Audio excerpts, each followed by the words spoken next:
لماذا تثير الانتقالات المفاجئة عالم كرة القدم دائما؟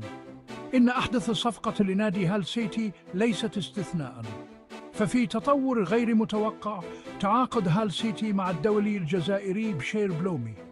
أعلن نادي البطولة عن الصفقة قبل ساعات فقط من انتهاء فترة الانتقالات الصيفية، ومن المقرر أن ينضم بلومي المعروف بأدائه المتميز مع اتحاد العاصمة الجزائري وفترة وجيزة في تونس إلى هال سيتي على سبيل الإعارة حتى نهاية الموسم.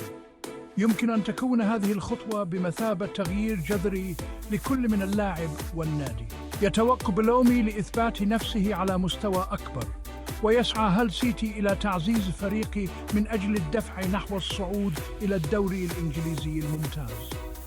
وصفت وسائل الإعلام الإنجليزية هذا الانتقال بأنه مفاجأة، ويشعر المشجعون بالحماس.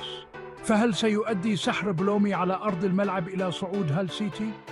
سيخبرنا الوقت فقط.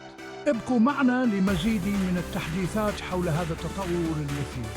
لا تنسوا الإعجاب والاشتراك وتفعيل الجرس للحصول على آخر أخبار كرة القدم.